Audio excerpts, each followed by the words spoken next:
This tree right here, right? Beautiful, big, um, what's this? Maple tree. Beautiful, big maple tree. Sugar maple tree, actually.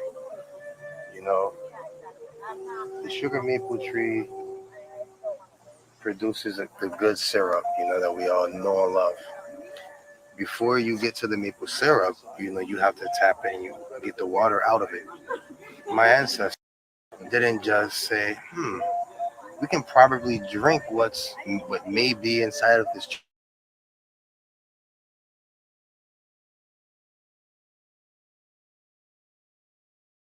It's the biggest woodpecker in the Northeast here.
The water was beginning to dry up. So Memacoquest was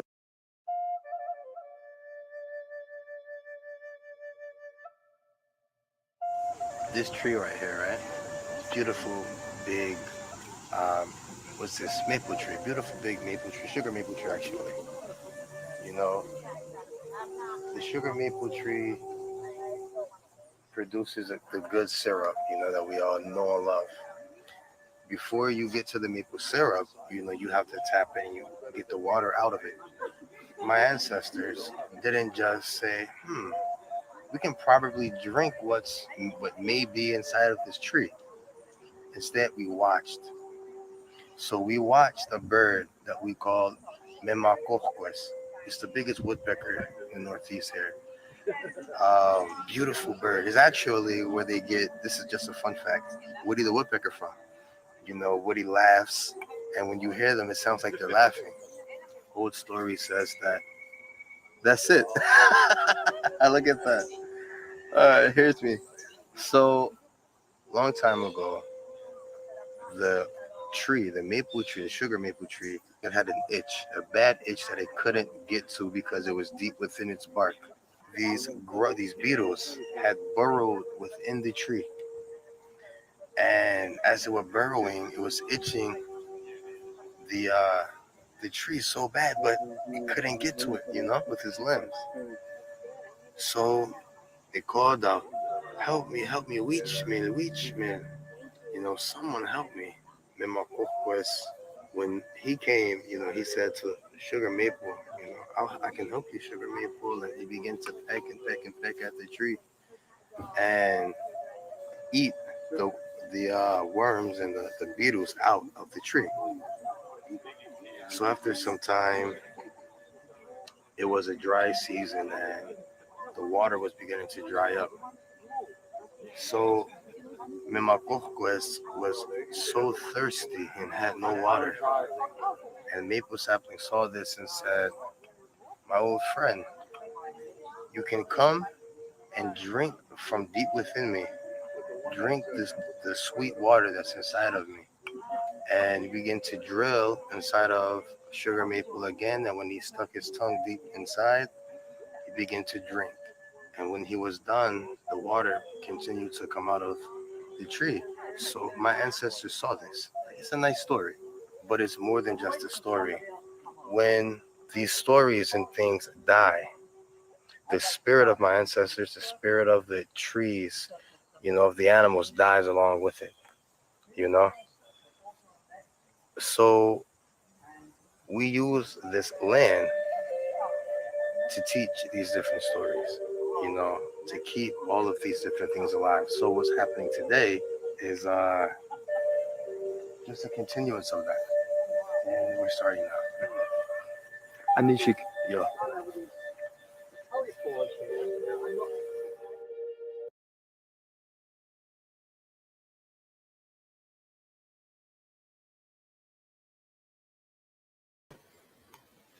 Okay, peace, everybody. My apologies for the sound on that video. I'm not sure why that happened, but we'll revisit that video again with a better sound system. You can go watch that video on YouTube. It's going to sound much better. Not sure what that was about, but thank you, everybody, for joining us. And today we have a very special guest. I'm sure y'all tuned in earlier, so I'm not even going to go through it. Just going to bring the sister up. We're going to turn the floor over to her. And we're going to listen to her story. We're going to learn about her. We're going to learn about her son, more about her son. And we're going to do what we can to get this information beyond just the circles that we walk in so we can, this legacy needs to live on. This man's story needs to be known. His family story needs to be known. You know what I mean? And it's very important. This is a step we're taking towards that direction. So no further ado. How you doing, sister? I'm good. Okay, good to have you back. Thank you. And Thank so just a you. real, recap again. Just introduce yourself again, and then we'll get started. And I definitely got some questions for you. Some things I want to ask for myself. Okay. Okay. So my name is Mumsahana Ansari.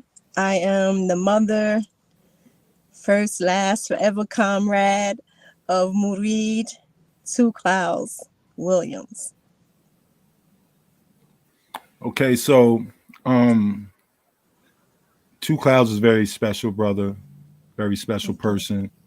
I can't, like, anytime I think of saying anything about him, I know that there's so many people that can say so much more about him. You know what I mean? And I'm not trying to even put myself in a category like I even knew him. Like, you know what I mean? He's somebody I got to spend some time with, and I was, honored to be able to spend the time I did get with him. So obviously no one knows him better than you. And in order to get to know him, we got to know you. So we got to know where your story started. So please introduce us to you, and let's learn about you so we can understand who Two Clouds is. Well, let's see. I guess I'll go back to my origin. Reiterating a little bit of what I said earlier. My mother was mixed race, Afro Native. Her dad was Mohawk and Black American, Gullah Geechee, from what I understand. I don't know a whole lot about his dad because he passed away when my mother was just a baby. Her mother was German and Irish, my grandmother, Miriam Evans. My father, my dad was Malinke through his mom was his mother was first generation born here in the States, but they're from the Bahamas, so I'm West Indian. And his father's people also Gullah Geechee. I was born into the Nation of Islam. I'm trying to figure out about who am I. I was born into the Nation of Islam. My simple 25 in Newark, New Jersey, born and raised, fifth generation. My dad was lieutenant of the FOI. My mom was an MGT.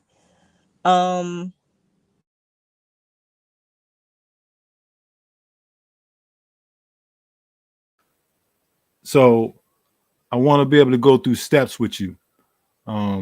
Looks like maybe our reception might have went a little bit, so that's cool. Yeah. Could you just elaborate? I try to get in a better area.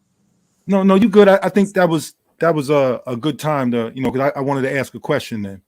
So, so you're raised FOI.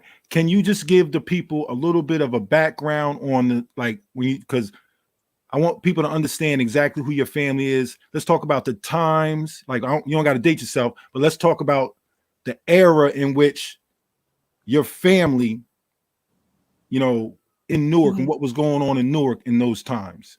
You know what I mean? So they have a real understanding of where you're coming from. I think that's important.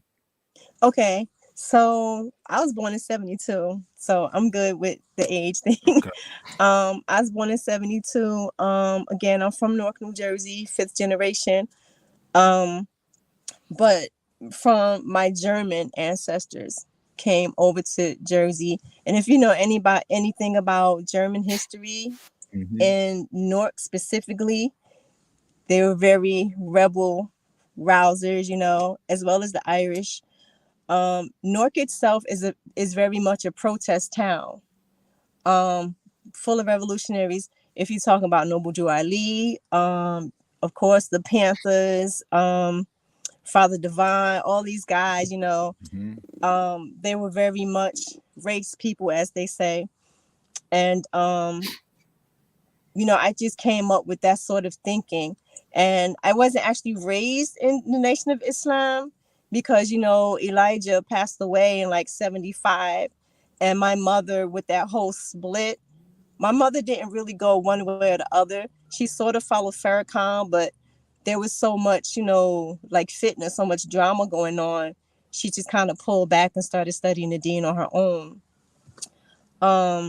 So I kind of came up with that understanding. My father, let's see. My father, he was 2nd-degree black belt. He taught kung fu. He was a sensei. My mother also owns a black belt in kung fu. So that also kind of molded me in some ways. My mother passed away when I was 14, so there was some struggle there. Of course, we all got split up and things of that nature. And by 16, I always had that black consciousness, of course, because in my mother's house, oddly enough, in my mother's house, we never really talked about race or anything like that. I just remember her telling me when I was probably about 5 years old or so, she told me like we're the original people. Mm-hmm. Indeed. So we're gonna be patient and wait for this to And open back up. Okay. You so, back? Okay. so I just really had her example to grow up on. And then, on the outside, you had, I don't know, I was around, I don't know how I really got so conscious, as we used to say back in the Mm-hmm. 90s. But I mean, I went through the 5% Nation. Mm-hmm. I was Queen Bee Wise. Mm-hmm. And then, but I was Muslim. I was just always Muslim in Mm-hmm. self. Yeah. So I don't know.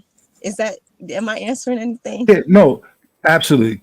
So, and well, I want to speak to like, it was kind of like, I talk about that a lot. I tell people how I speak for my community, but it wasn't just my community. It was a lot of these communities in Jersey that had a cultural aesthetic attached to even the streets. You know what I Yeah, mean? So you could go to Newark and you would see the Muslim brothers all over. You'd see the t-shirts hanging down to the knees and all that. You knew where you were. You know what I mean? right. Even like Philly had that, a lot of very Islamic overprint over it. You know what I mean? My community, we was 5%. Wasn't Mm-hmm. so much Muslims, but we was all 5%. You know what I'm saying? Mm-hmm. Which comes out of the nation. You know what I mean? Right. So to talk about how was the consciousness like, and on top of that, you're born from the people who were there for the riots. Oh, Right? absolutely. So that's your parents and them. So it Mm-hmm. was just it's in the air for us, as you know. So I think that's Right. That's important. why it's hard for me to pinpoint like Yeah, how it, because it's, as you said, it's just part of the culture. yeah. Even I have a lot of friends who are not Muslim, but it's just part of the culture. Mm-hmm. The way Yeah. they speak, the way they dress, like they ain't eating no Mhm. swine, that kind of thing. Yeah. They're Yep. not Muslim, but it's just who we are. So Yep. even if you see cats like, dealing on the block or something, they still have a certain consciousness. Yep. So it's just part and parcel of where we come from. Yep. That's what I be trying to share with people. So a lot of times when like they don't understand how I communicate with them or where my mind is coming from, I'm like, this is how we all are out here. Like Right. we not into none of that like little extra weirdo stuff. Like we Right. not gullible people. We not that because it was never the culture. You know what I'm Right. saying? And then you mix that with the street stuff. So Yep. it's really, this is why they probably took Two Clouds like he was some type of street edgy dude, but it's really, this is the culture we come from. And it might appear like it's, but that's not even the gangster stuff. You know what I mean? That's just the everyday regular people. You know what I mean? We don't, it's just a part of the culture out here, but looks like we might have lost a sister again. So Okay, I got you back. okay, we back now. So yeah, I was just trying to show like, and I'm glad you said some of those things because even the drug dealers, even they had kind of a code to them. You know what I mean? It was a different type of environments we came from. Okay, so Right. yeah, I thought that was important that people get to understand who you are and things of that nature. So yeah, so and just, may I say, before you cut out, you said maybe that's like what some of them see in him, that balance.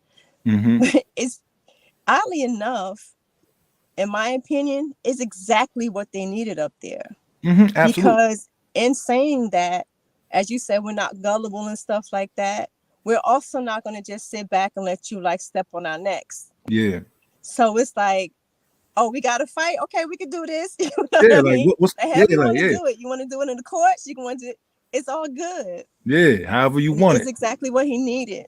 Yeah. What they needed. And that's going to speak to something as we move through this conversation that people are going to see where that strength and the unity really come from. Like we're so intertwined, and our experiences at ground zero have made us such a strong people. You know what I mean? Right. That we have so much to offer to the world. Right. You know what I'm saying? So please continue. Like, we loving the story so far. Please continue. I don't want to tell you how to go, but like, yeah, we definitely got me. yeah. I was thinking earlier, I wanted to make sure I made mention. I've said before that we molded into the person that he became. And the I want to make mention, had a whole village.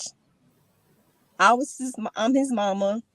I was the one who had the last word or whatever, or even pushed him in certain directions and, made certain opportunities for him. But there was an entire village from when he was born, but definitely from 1 and up.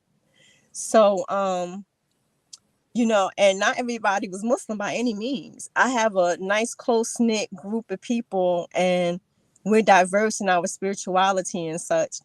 And it also intertwines. But so I'm gonna mention Tree, one of my best friends, Tree. I'm a poet. I used to perform a lot, so Two was also in that whole that sphere. My girl Kilolo Kumanika, my surrogate mother Zainab Abdul Zahir.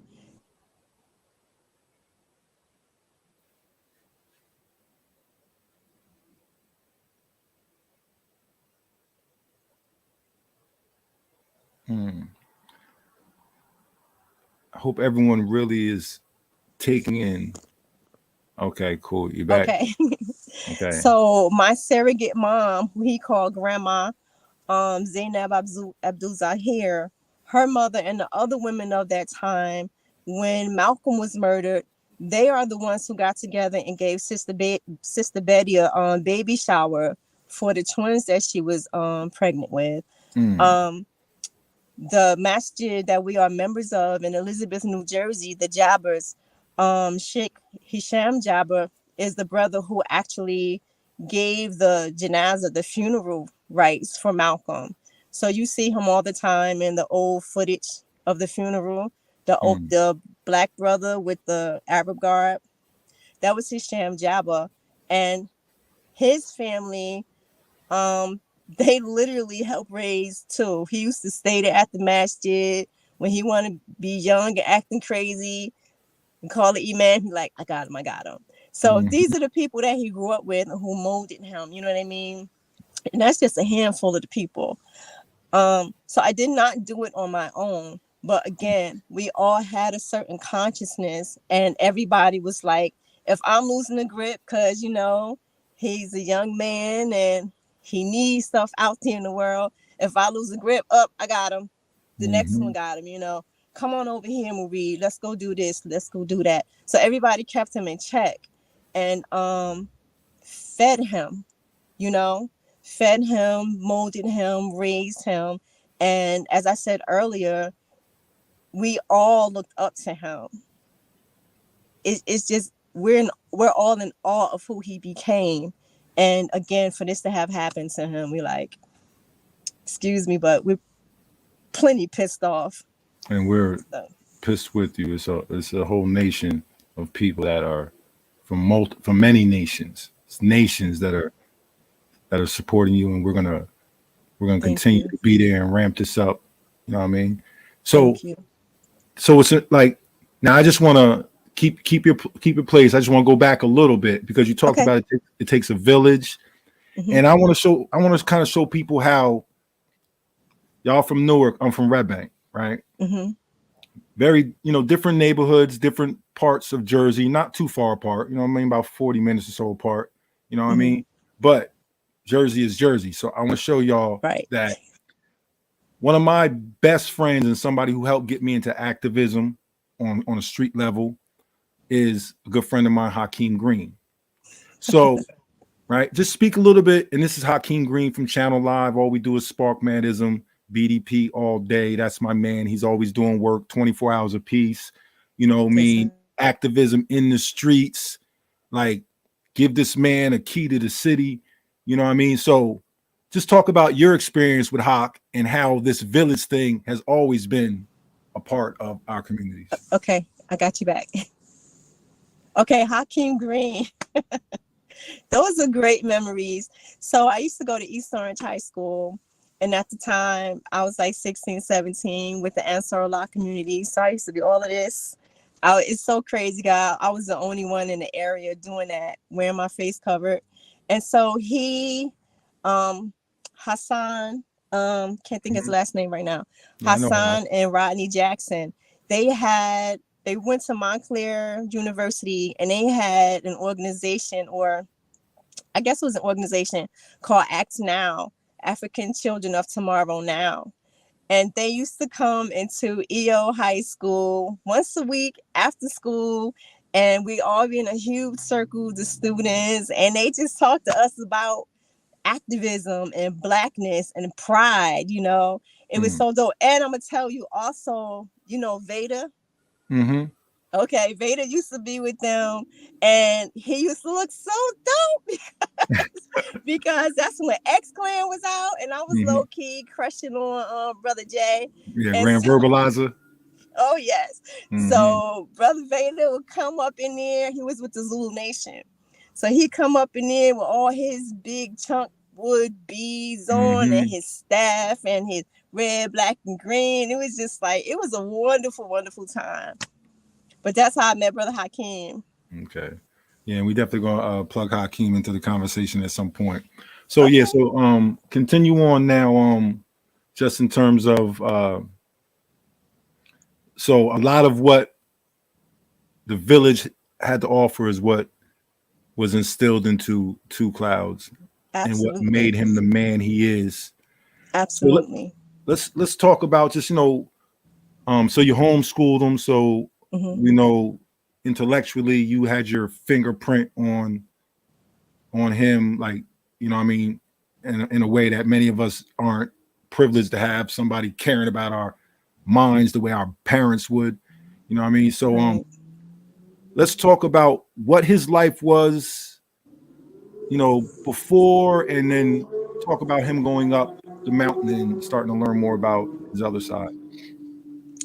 Um, so with the homeschooling and stuff, uh, so let's see. Like, was he a good student? Was he your best student?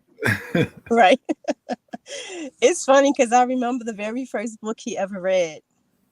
And I always I always kept him like 2 grades above what they say he was supposed to learn. So if he's like supposed to be first grade, I would teach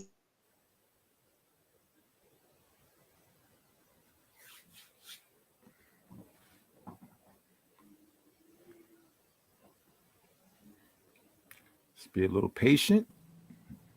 okay. So yeah, and also we had restaurants too. We were entrepreneurs.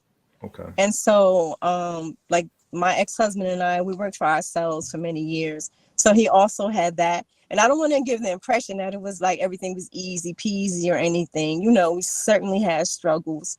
But yeah, I was able to give him certain things. And as a homeschooler, I still have my youngest daughter. She's 17. She's still at home. She schools. My thing has always been to teach them how to learn and how to think. If this is what you want to learn about, then, and it's much easier now because they have internet.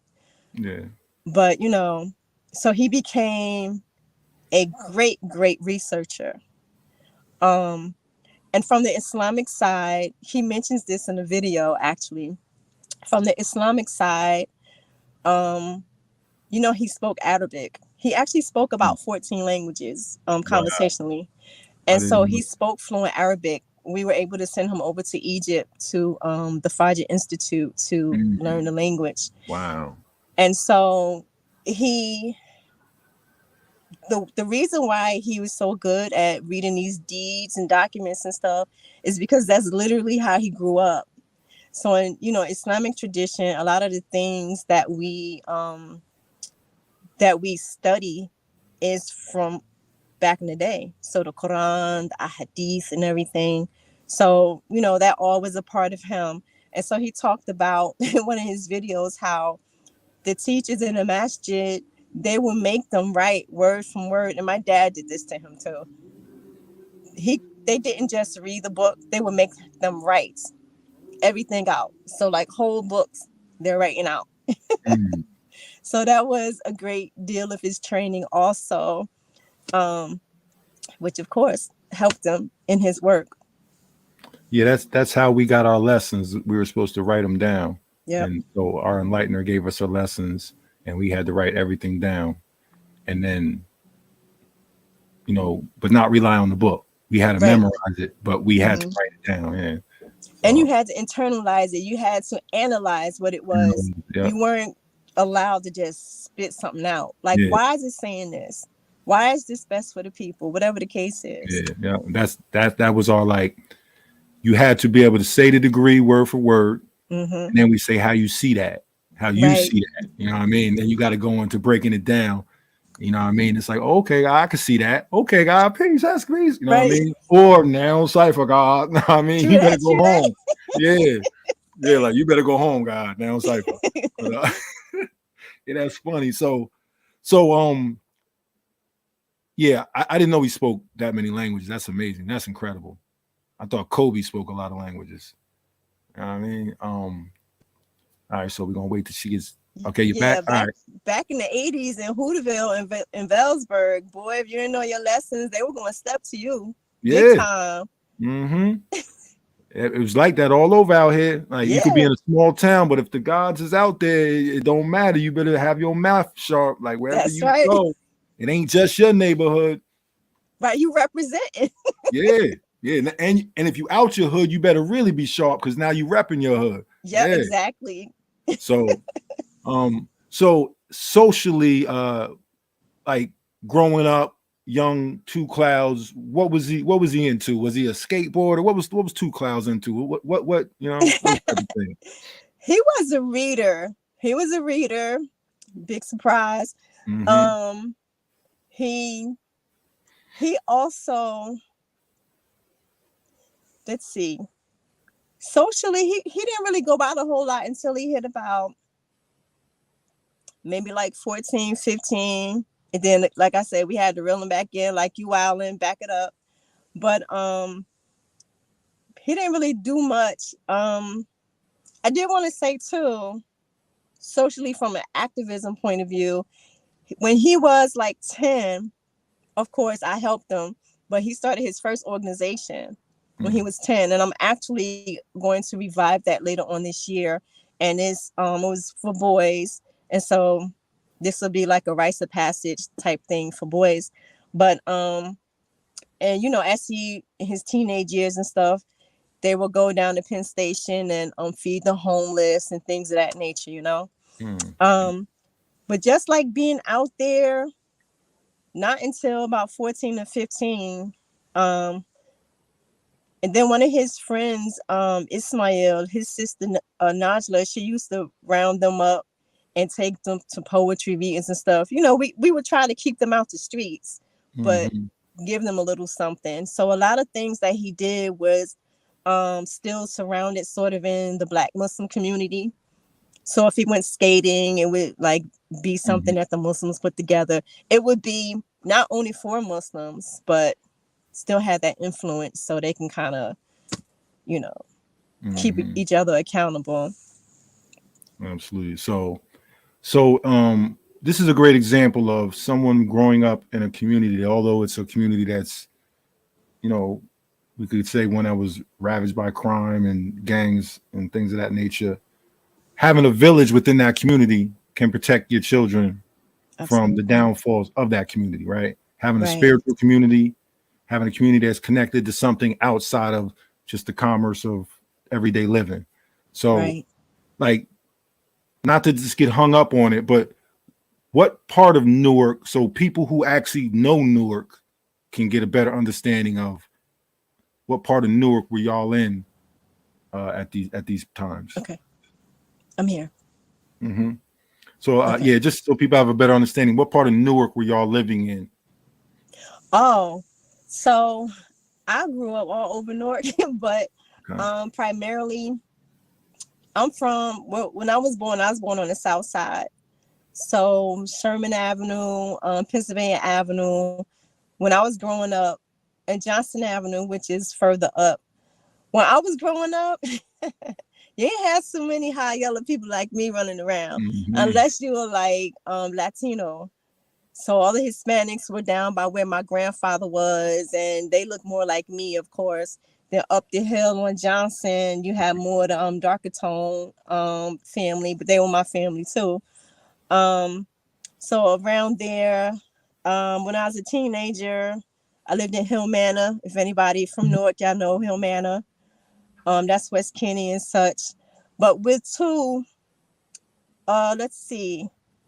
He was born in St. Michael's Hospital in Newark, but his first years were in East Orange. And so when we finally moved back to Newark, we moved to the west side, which was really bad. And then before we moved up to Pennsylvania, we lived back on the south side on Milford behind Shabazz High School. Yeah. So I just wanted to make it clear to people that Two Clouds grew up in the hood. Oh, like, absolutely. Absolutely in the hood. I just need y'all to know that. Right. I mean? So whatever, like, you got to understand all the elements so y'all see who this man was and why he was able to do the things that he did. You know when people got under his skin enough, he would tell them in a heartbeat, like, yo, I only been Two Clouds for a few years. I've been Marie my whole life. Like, take it down. Yeah, chill. Yeah. Keep it funky on him. Like, listen. Right. Like, chill, you're not going to be doing me any kind of way. And that's a part of the power. That's a part of our strength. Somebody said earlier, our resiliency. Absolutely. Yeah. And, you know, I mentioned my parents being martial artists, but that was all over him. You know, in the Black Muslim community, that's a thing anyway. But so Two was proficient in several forms of martial arts. He competed some. He could box really well.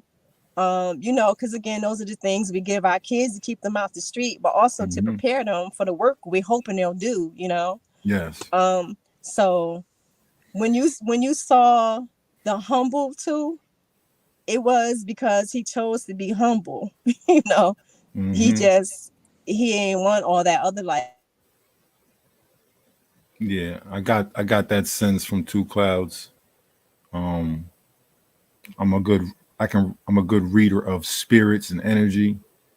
And when I met Two Clouds, it was definitely a there was nothing about him that made me feel like he was any way uncomfortable with himself.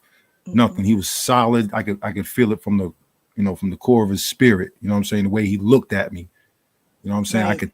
I could see these things in people when I interact with people, and I could tell he was somebody that was completely solid. I could see the natural structure that would form around him. You know what I mean? When we Hmm. talk about leaders, a leader don't Hmm. have to come in the room and say I'm the leader. Exactly. You know what I I mean? always say It, that. it happens, right? Hmm. You got to watch kids, and you can see it in children, right? Just put some kids together, you'll see who the leader is. Right. He'll emerge.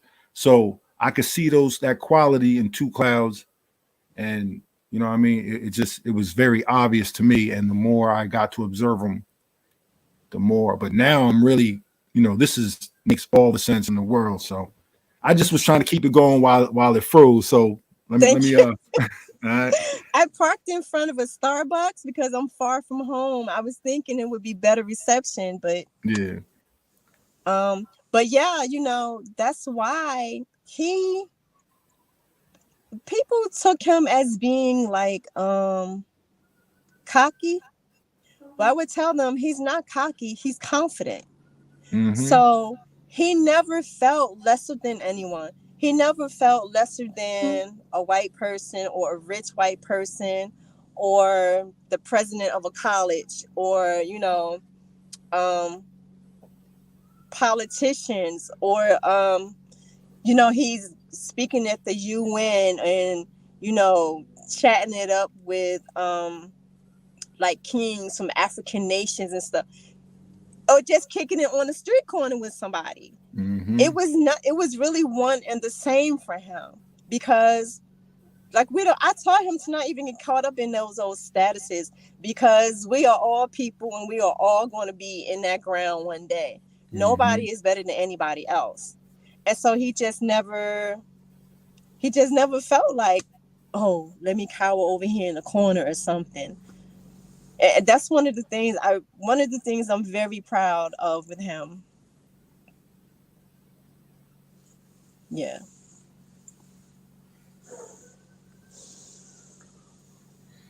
Okay. So um. Okay, you back. Okay. Oh, I didn't even know we went out. I thought you were still there. Yeah, yeah, yeah. We went out for a second. You just talked about something that you were very proud of him about. You know. So so Right. let's start to talk a little bit about what you know what encouraged him to go up the mountain and start to learn, and what the dynamics were at the time where he was starting to you know begin that journey. Up on with the Ramapo. Yeah. So I always well, his father wasn't really in his life, nor was his father's family too tough. Hmm. It was kind of like sporadic here and there. So I always taught him, like, yeah, your people are Lenape, but I didn't know a whole lot about the Lenape people. I just gave him what I could, again, we're homeschoolers. So, Hmm. um, and so I would always tell him, like your grandmother has a whole lineage, like contact her to get that. And so it took a long, long, long time. They, for whatever reason, they didn't want to give it up. And then, he would ask and then he just fall off for a year or two. And I'm like, urging him to go back. So eventually, his grandma gave it to him. And two being two, he was like, I'm jumping on the train and I'm going up there. I'm gonna find this place. And Hmm. so he went there, found the tribal office. found out about the language classes. Again, he's great at learning Mm-hmm. languages. Even if you hear him speak it, I notice when I hear other Ramapo speak, and this isn't disrespectfully, but when I hear him, it flows like it's an Yeah. actual language. Other Yeah. people, it sounds more, huh? You know, it's difficult, and like the guttural Yeah, sounds and all that. It's to right, speak it. Like if you can speak Arabic, you would be able to speak the language. right, This from and the it just sound flows. wise. Yeah. Mm-hmm. Yeah. He spoke Mohawk. He spoke a lot of languages. Um, but so yeah, he went up there, and in him meeting the chief and chief talking to him, he took him down to the land where he was actually killed. But took him down to the land, was explaining to him like, yeah, these white folks, because if you've been there before, Mm-hmm. all around the land it's like mansions. There's a polo club. It's like these folks with a lot of money and things. Mm-hmm. And he told them about it. Told them they were trying to take the land from them, and said that nobody in the tribe would fight with him. And so, two was like, oh well.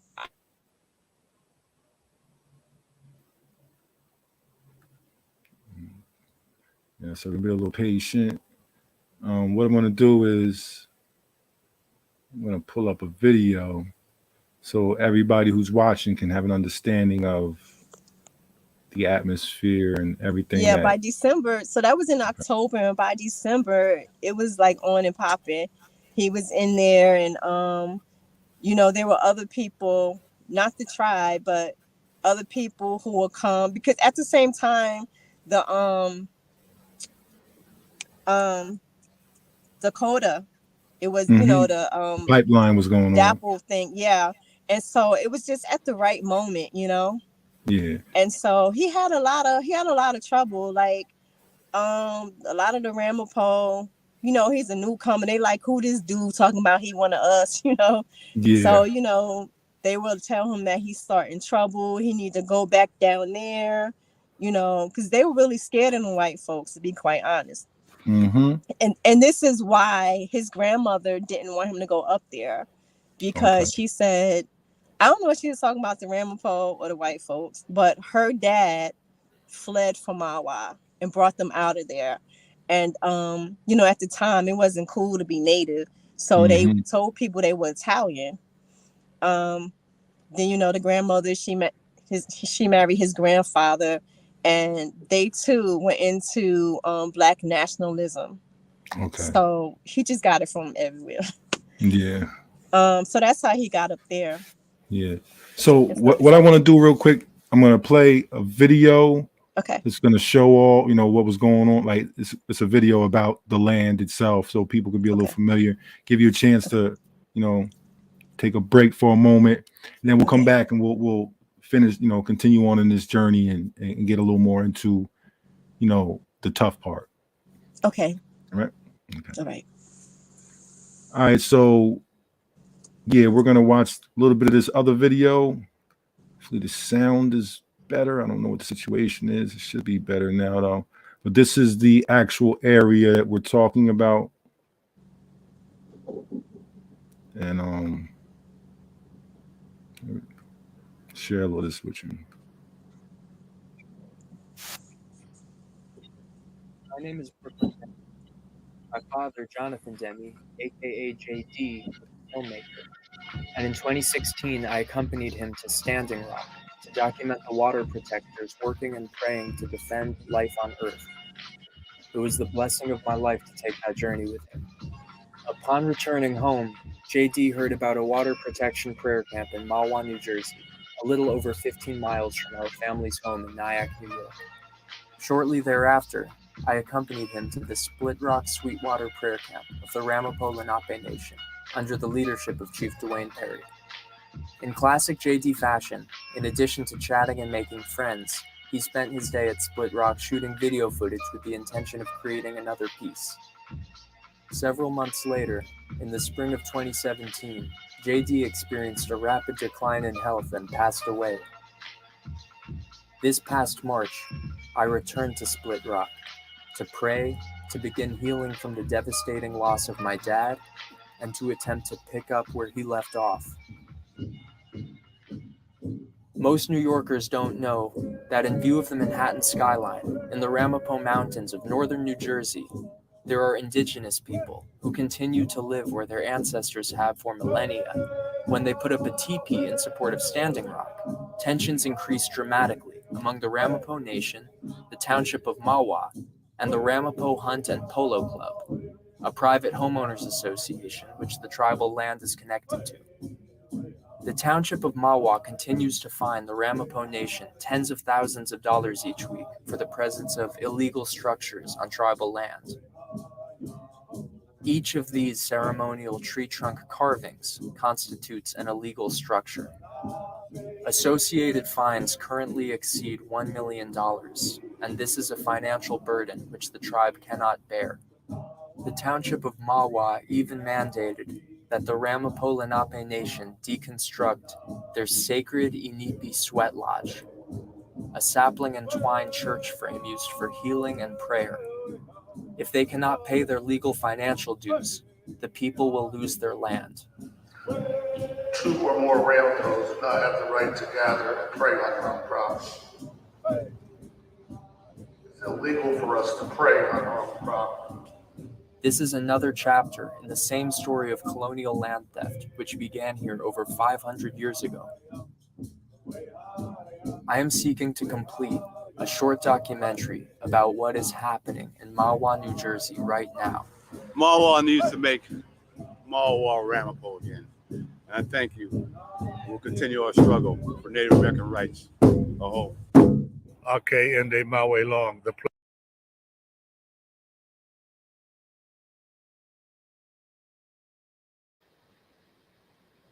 All right, so I don't know what is going on with this sound here, but they are doing. It never happens like that. I don't know if the sound was what it sounded crazy, but I just wanted people to be able to see what the land looks like, where it's situated, and understand what the climate is in that particular place. It's, as you said, the surrounding communities are basically they've been oppressing the people up there. So it's created I'm not going to speak on it, but people are being pressed up there. People are being oppressed more or less, and they have been for a long time, and something the public needs to know about as well. So it's a lot of things happening, and your son is, he's at the center of a lot of things. So please continue with the story. Yeah, just to touch on what you just said about them, pressing and oppressing people up there. It was really crazy too. Was going through a lot up there. As a lot of people know, they were straight shooting at him. They would so he tells the story in one of the videos. I actually have it on my TikTok if you don't have it. But one of the guys there, who I think he's the president of the Polo Club or something. So he told him Ganaguio. Ganaguio is Haramote. He was a Mohawk elder that was on the land with Sioux for like 2 straight years. Told them that they could use the electricity to charge their phones. Mm-hmm. And so they were like, okay, they were using it. And then some days or whatever later, he calls the police on to Nganaguio because they was using electricity. And it was like cars of cops. It was real crazy back then. There were cars of cops. One of the cops had his hand on his gun like he was going like shoot to, and it was just crazy. But even the people, they were like, when they're walking their dog, a particular couple definitely, which I won't say their names, of course, but they would like walk their dog and they would take their dog over the fence onto the land and stuff. They would call them all kind of niggers and all this kind of stuff.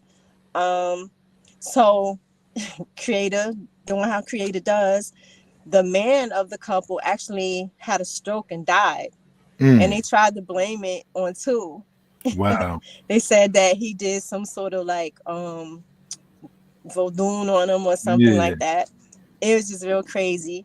Even Guio ended up doing 4 years in jail for something that was Wow. trumped up. But Wow. and he's an elder. He's like 70, 71 now. But he just got out last year. Yeah, yeah. I remember. Um, I remember everybody was fighting for him. Yeah. right.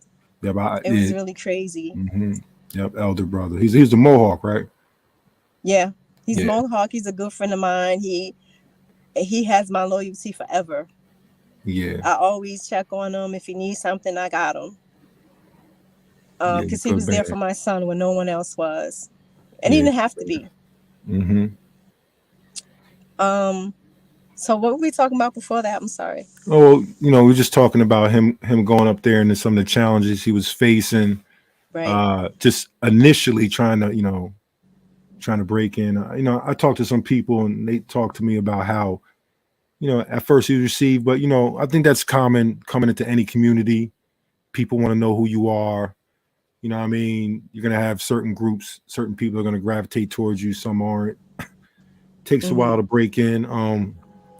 But what I was told is that finally, like when they actually did do his genealogy, they come to find out, like, oh no, he's what I mean, he's as much. More Ramapo than anybody Yeah, up there. I I didn't want to heard. say that, but yeah, I didn't want to say that, but That's yeah, what I yeah. heard. I'm trying to be diplomatic here, but yeah, that's what I heard as well from the Maybe I should straight have from been more the diplomatic too, but it was just funny. yeah, yeah. but So but yeah. Um, I so don't yeah, know what I just a can or little can't lightly say. on like how did he talk to you about how he was being received once he Hold, started. you breaking up? What you say? I said how did he describe how he was received when he first started going up there? Um, he wasn't really received well at all. Eventually, people took to him. There are many people who have. There's some people who have strong love for him, I would say, and I just changed it because in the past 6 months I've learned stuff and see how people move. But there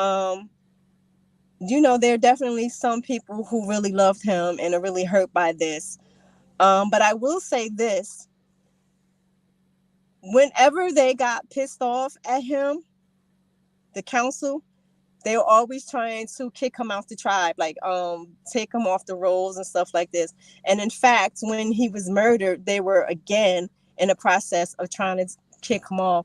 And I would like, he would be so angry because this is his lineage. And not just that, I used to be upset because I'm like, everything he's doing for them, you know what I mean? Literally his life, and we know now just how much so, but his life was in jeopardy. And for them to get upset and say, oh, we're going to kick you off the rolls, or like girlfriends that he had, they get peed off. And I definitely want to touch on something later, please, if it's possible. But, they would always come for his character. And because, in my opinion, we live in a climate where a woman doesn't really have to necessarily prove what she's saying. She just has to say it. And then people who have good intentions and want to, be supportive of women, it's just like, oh, she said it, that's what it is. And Mm-hmm. so, a lot of women know this. And so they would attack him from the outside and start spreading lies on him. And people would just believe it. Yeah. Yeah, that's like the nature of the times we live in. That's the programming that people exist under now. Um, so it's okay. So All right. they would say to him, like, I'm gonna go online and I'm gonna tell them this and I'm gonna tell them that, and you're not who you were, because they're mad. And Mm-hmm. this is some of what he was dealing with from the Ramapo people themselves. Okay. So, but well, all that comes. A lot of that, like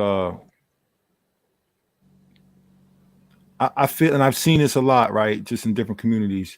The Mm-hmm. the chosen ones choose themselves, right? They're the ones that do the work, right? And that puts them in a different position, you know, people in a different light. You know what I mean? And then, Right. you know, envy and things of that stuff can start to creep in, really. But Right. you're only like, it only happens because you're not doing the things that you could be doing to shine in that same light. You know what I'm saying? It's so, you know, I could see, like, I saw certain things at times that I could see, like, you know what I mean, like, just his sheer, the greatness of his demonstrations are rubbing some people the wrong way, unfortunately. So Right. just to go back a little bit, let's finish the Split Rock, you know, what his role was in that, you know, and what he accomplished through that demonstration at Split Rock. Well, Split Rock, um, Well, I mean, at the prayer camp, pardon me, at the prayer camp, Sweetwater prayer right, camp, right. I know what pardon you were me. talking about. Yeah, yeah. So they actually have that land solely because of Two Clouds. I said in another video I made before that it's not necessarily that, you know, he did something super spectacular. A lot of the information and the deeds and such were right there in the file cabinets at the tribal office. But as I said, that was kind of his thing. He'd like to research. So he was able to find the deeds and, you know, different documents and stuff. So not only get that land and secure it for the people, but also he got back dozens and dozens of acres of land for the Ramapo people. The Ramapo people actually didn't have anything, only that 14 acres, which is now Sweetwater Prayer Camp. Sweetwater prayer camp, yeah. But again, the Polo Club and them, they're about to snatch that up. But he's the one who secured it. He went, everything he took to court, he won everything. And so that's where he fits in with that particular land. Okay, so yeah, I just wanted people to be clear with that Two Clouds did a lot. He did what a warrior is supposed to do for his nation, like, and you know, we all humans. It is what it is, but like his name, his legacy, like he needs to receive. His family needs to receive their justice, and we're here to talk about it so more people can be aware of it.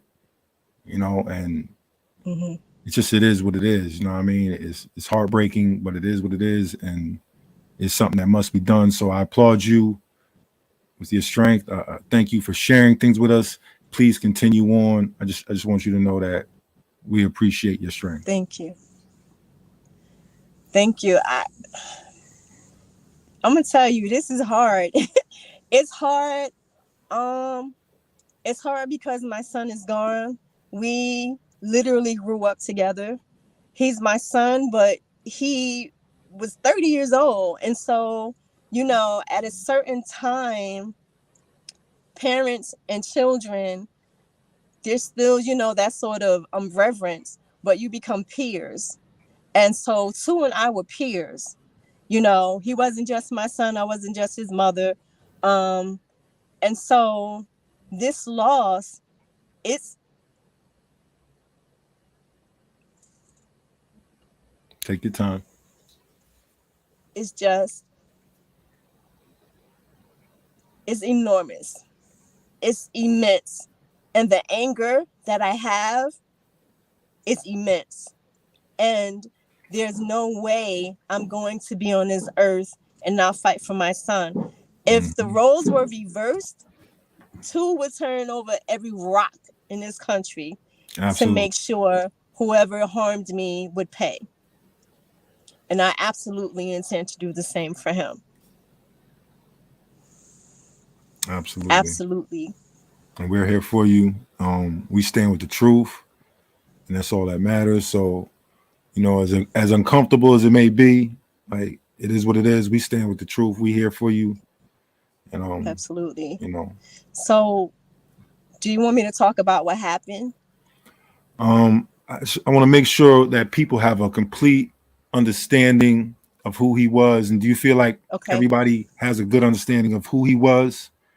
Mhm. Like, you know, a lot of people say negative things about people, you know what I mean? But that comes with the territory, comes with, you know, expectations being put on you, it comes with, you know, it comes with people loving you. You know what I'm saying? A lot of times the Mhm. people that have the bad things to say about you are the same people that loved you at one point.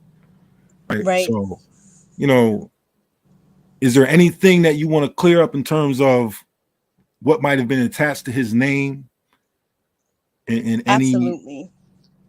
yeah, before we move on to, you Absolutely. know, what happened in terms of, you know, so yeah, please, the Mhm. floor is yours. Absolutely.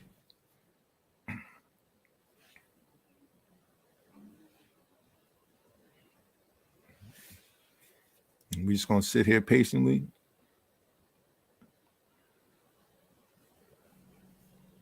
As I mentioned a little bit ago, um, there have been people who have straight out lied, not just on my son, but also on me and my family. And I want to set the record straight because apparently those lies are still being circulated. And I wanted to say something from Jump Street, but Tool was adamant that no, we're just going to let the creator deal with this. And that's what he did. And finally, it seemed like, we were seeing, a 180 before he was murdered. But this is something I need to say this publicly for my son, for my family, for me, but more than anything, for my grandson. Because again, people are still circulating this lie.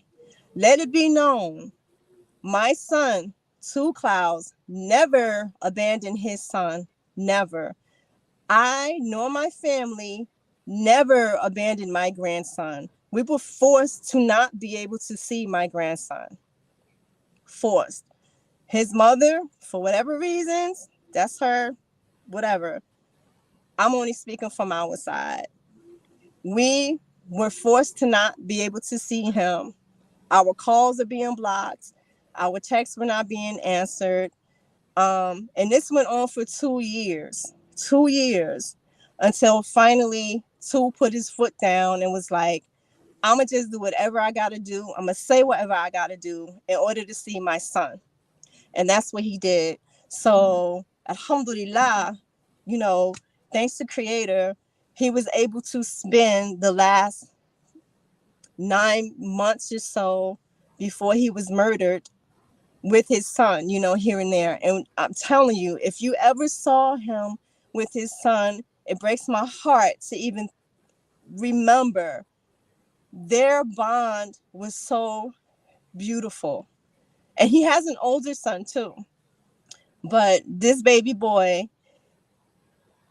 and it enrages me that people, again, who have come to me as if they are friends of my son, as if they love my son, as if they're there for me, embracing me, telling me, how they're so sorry, but then they go off his back end. You know what I mean? That's foul. And my son was better than me. And him being able to be quiet about it and say nothing. I'm not doing that. I'm speaking up because one day my grandson, because he's been taken away from us again.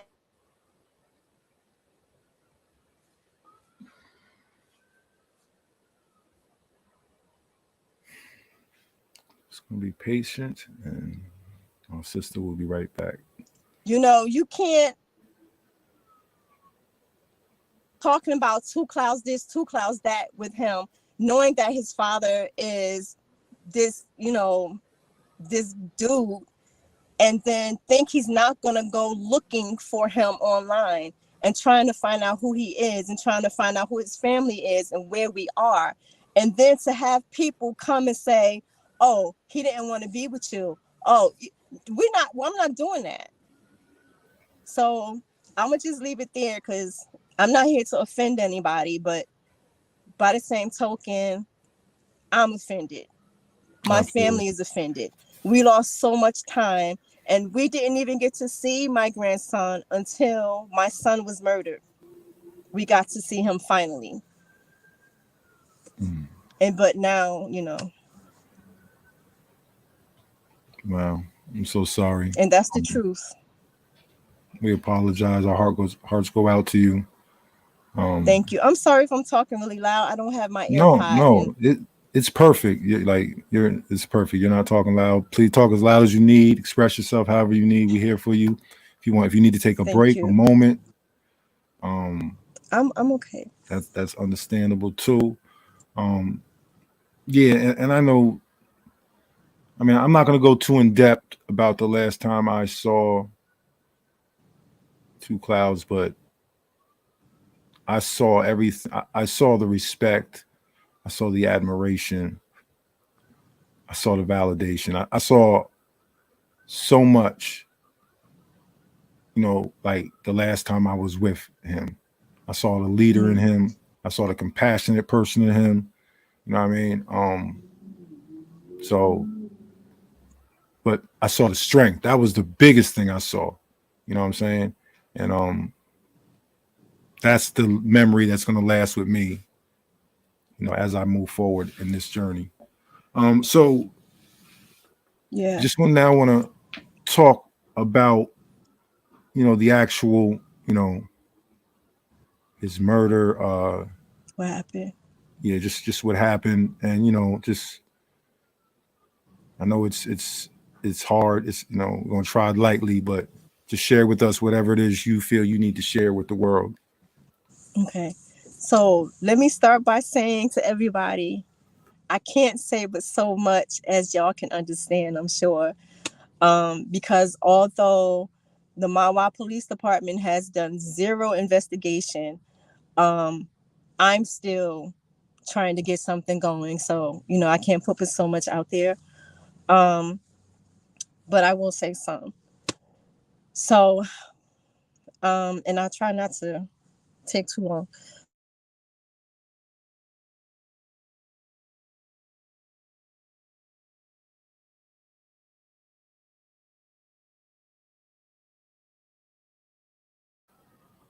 Take all the So time you need. Okay. Okay, okay, you're he back. was found. I'm sorry. No, I was just saying you're back. So we're Okay, so he was found Wednesday, July 6th. He was killed Sunday, July 3rd. So that's 4 days. Um, I spoke to him twice, like not even 24 hours. We know when he was killed because digital timeline. So the last time anybody had contact with him was around 11:30 in the morning. He was only in town because he was waiting to pick up his son to take him to a birthday party. Um, so by like 2:30 or so, his phone was out of whack. Like we couldn't get to him. So I wasn't told at that point that anything was odd. Nobody contacted me to say like, hey, he didn't show up for his son. Have you heard from him or anything like that? So Sunday I didn't speak to him. Monday, I'm like, oh, I ain't speak to Reed. So I called him and I got that crazy message. And that was odd to me because I knew he had just paid his phone bill.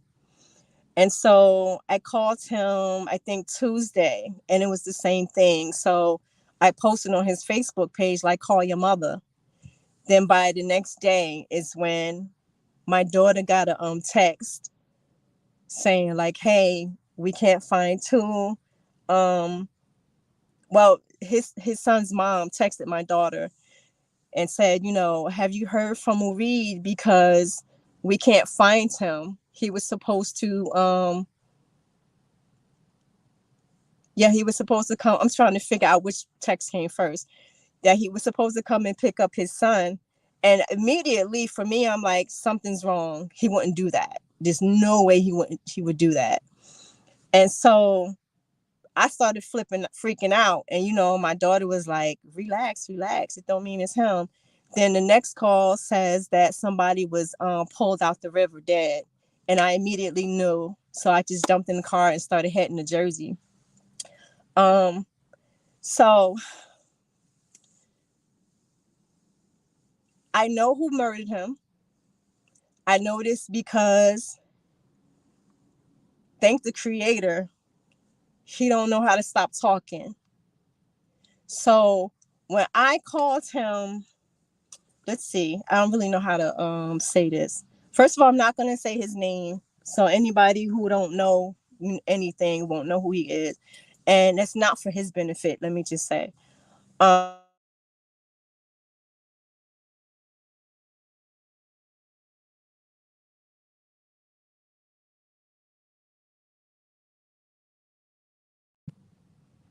Okay, you got me back. 3 people that would be in his circle all the time. One of them, when I called him to see what the heck happened with my son, he immediately started asking me, what did he look like? What did they say what he looked like? And that to me was odd. Like, why would you ask that? Like, I'm telling you, your friend is dead, you know? So that was one thing that kind of put him on my radar. Let me say, immediately when I found out that he was dead and that he was in the water, immediately I knew he was murdered. Immediately. But I'm the mother, so everybody thinking I'm tripping, right? So, and I knew it had to be somebody who was close to him. Because again, Two Clouds, he's a fighter. He's a martial artist. He's a boxer. He's thorough, as we used to say. Nobody was just going to come and run up on him. He knew the land. He was a hunter. He tracks. You weren't going to just run up on him. So in my mind, it had to be somebody who could get close to him. So when I called dude, again, that's what he's asking me. What he look like? What he look like? Then he kept going on and on and on about a pillow that he brought to him the night before or some old stuff, which again, I'm like, why is this 40-year-old man keep talking about a pillow, you know? Then he told me that he told me himself that he had two location on and that he always had it on so that he could see where he was in case there's any trouble, but that he couldn't find him on location for 4 days. So again, I'm distraught, but I'm taking all of this in, you know what I mean? So I'm telling him from jump, somebody murdered my son. And I'm thinking this is the only couple of dudes that I know be with him, but I'm trying to tell myself, chill out. Don't start accusing people of anything, you know? But stuff he's saying, I'm just like, this not making sense. Then when I was telling him, you know, I'm like living, I'm like, somebody murdered my son. I'm like crazy with it. And he's like, no, he did. He died from a heart attack. He died from a heart attack. Please, please tell me he died. You know, like he's talking to God. Please, please, God, please tell me it was a heart attack. It had to be. And I'm like, my son ain't have a heart problem, you know? He's like, no, it had to be a heart attack. Because if somebody did this to him, I'm from Newark. I'm catching all this, you know? So all that's going on. So that's Wednesday and Thursday. I'm talking to him back and forth. Friday we have the janaza, we have the funeral. He's at the I didn't realize, and I can't say, but this is what I was told, that he was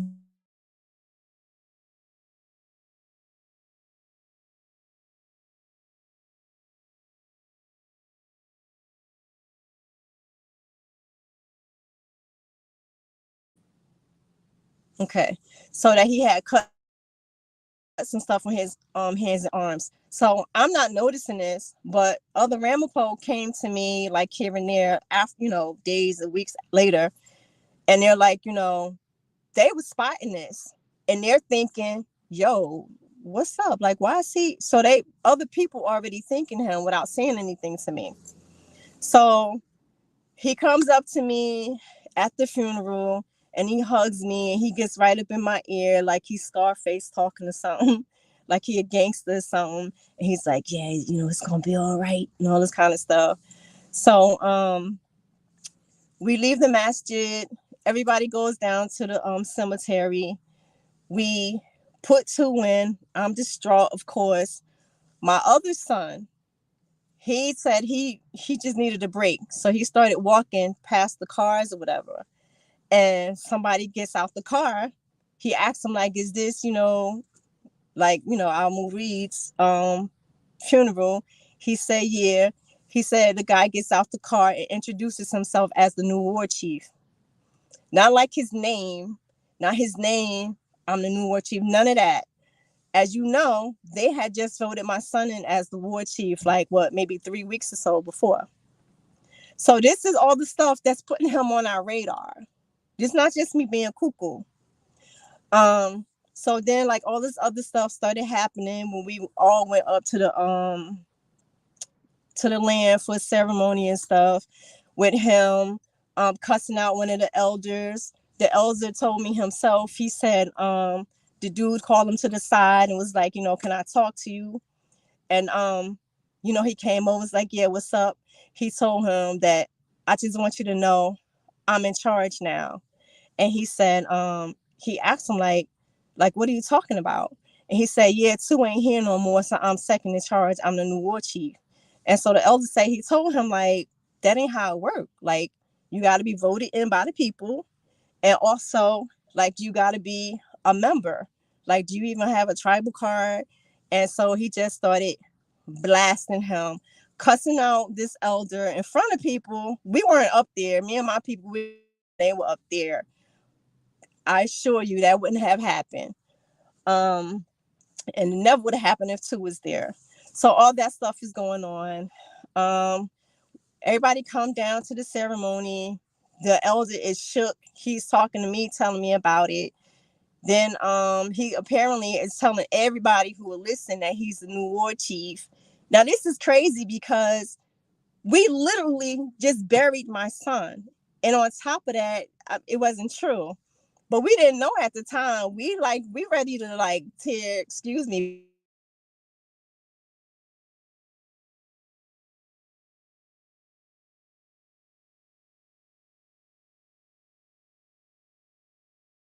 Because it's like, excuse me, I'm getting hyped.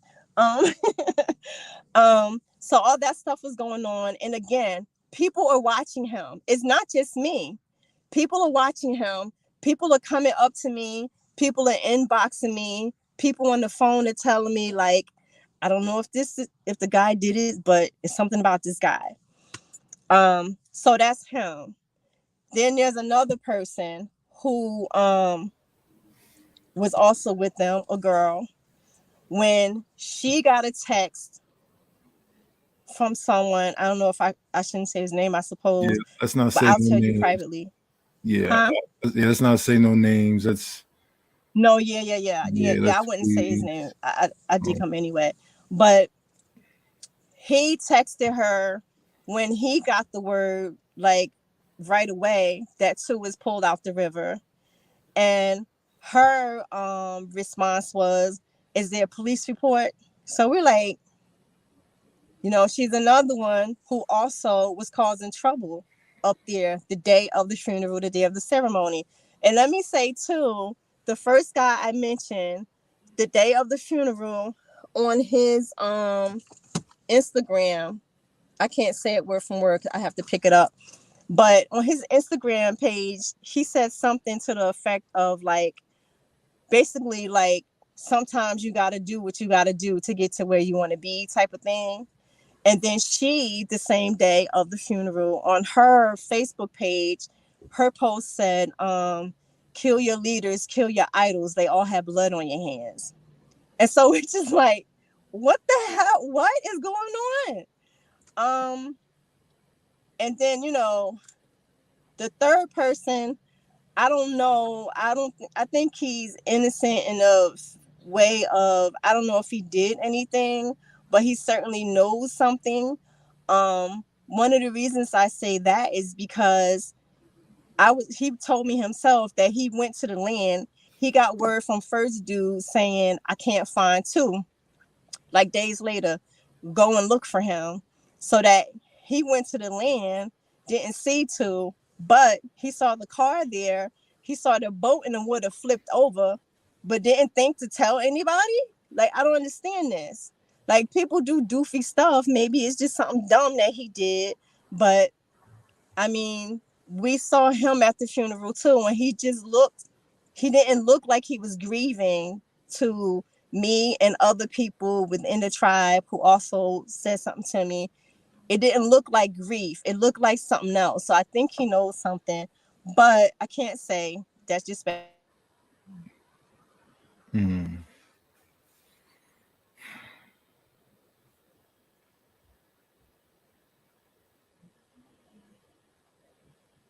was murder.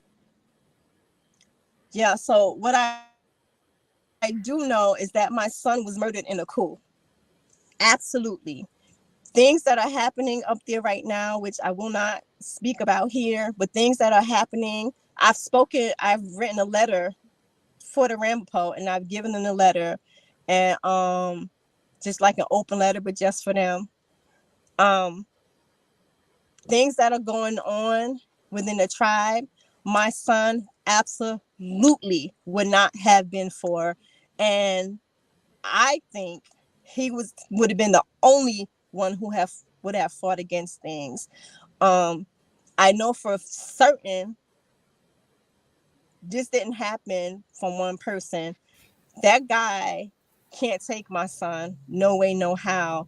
But also, he was he was either transferred over to the water. He wasn't in the water like people were saying at first.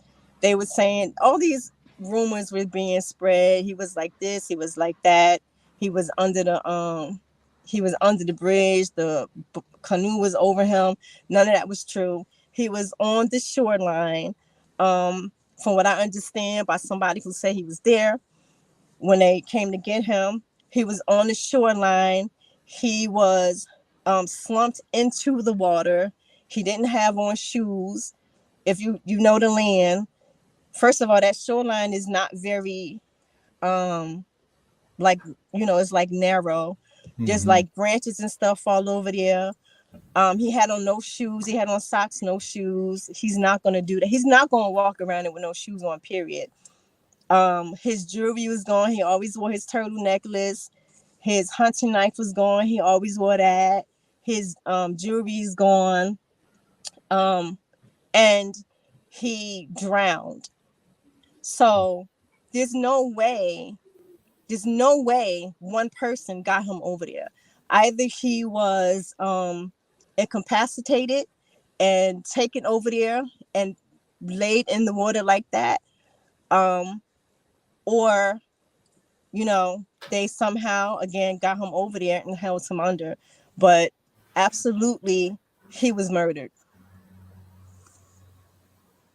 We're so sorry, completely sorry for your loss, for your family's loss. To hear the story is heartbreaking. Um, obviously, people have heard fragments. People have speculated. Absolutely. I'm sure people in the know. This is not the first time they would have heard these. Is this the first time you've said some of these things, or you've been public with this before, right?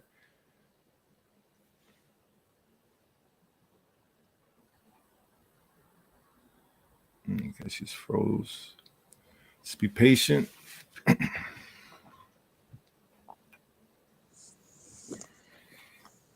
I Okay, got you so back. I'm just once again sorry for your loss. Um, Thank I trust your spirit. It's nothing about you that I trust, everything that you have to say about your son and his life and how his life came to an end. Uh, you have spoken about this before on different you. Mhm. platforms. Like, this Right. is not the first time this information is being released No. to the public. Might be one of your first interviews, but it's not the first time you've uh, expressed this information. Am I No. right? You're right. Hmm. Okay. I'm just um, so is there anything else? Like, I don't want to move on from this. Mhm. I want to make sure that you say everything that you feel you need to say in terms of speaking about your son's murder Mhm. before we start talking about what his legacy is going to be. Okay. So if there's anything Um, you'd like to. yeah, absolutely. So there are a handful of tribal members who, reach out, they share videos and things like that, which is awesome. I love it. They're doing that and they're being supportive. But so far as the government, well, I will say the 7th, the chief or either his right hand man sent something over to the medical examiner asking them to do a forensics case.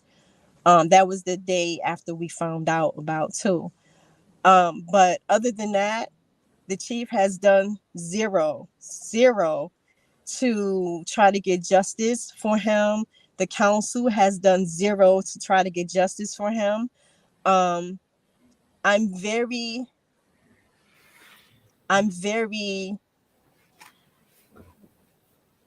upset about that. But I'm upset about it, but by the same token, I know how they treated him when he was here. People have this idea that he was getting all this kind of love from them, and he just simply was not. He wasn't. Um, and I'm not going to go into like why and all that kind of thing, but there's been nothing. I will say that one of Two's Ramapo friends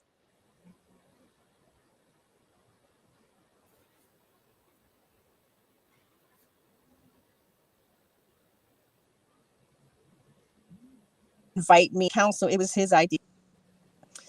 It wasn't from the council. It was from him.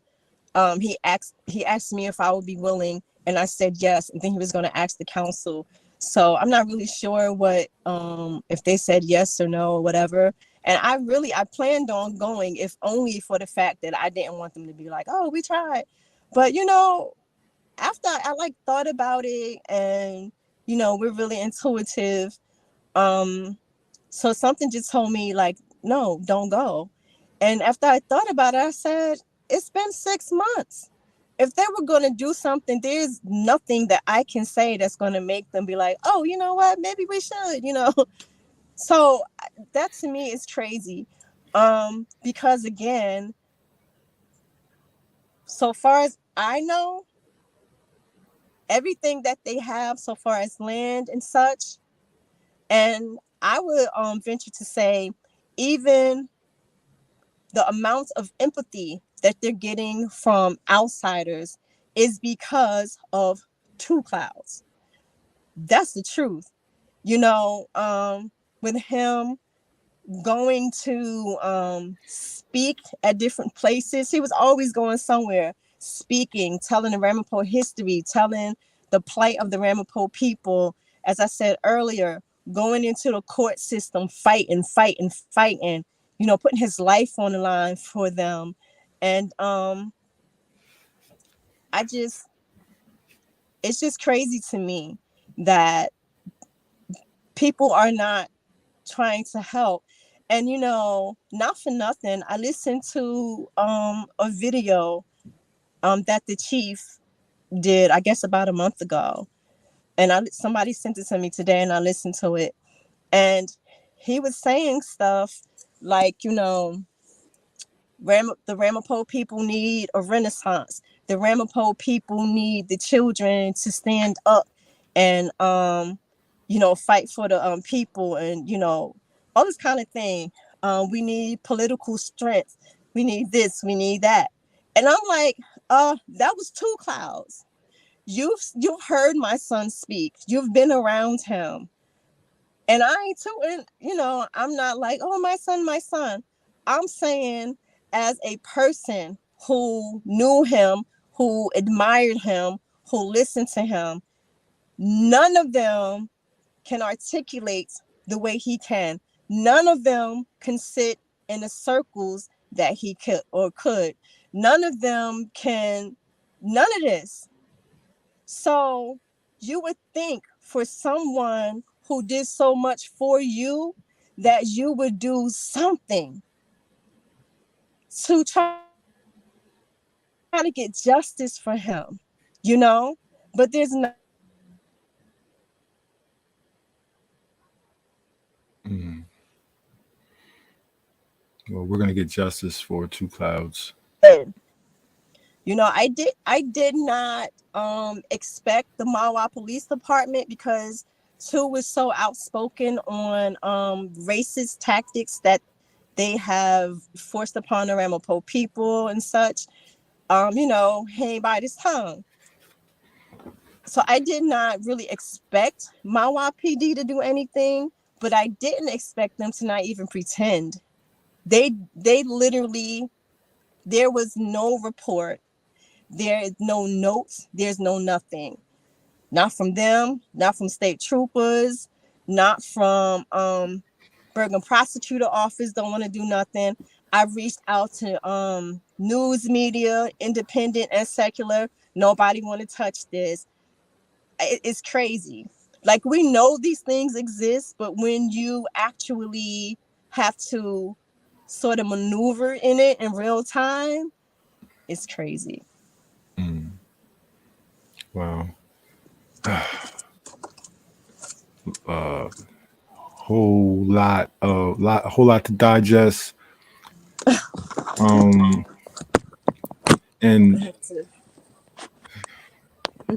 it's such a, like, I don't even really know too much to say.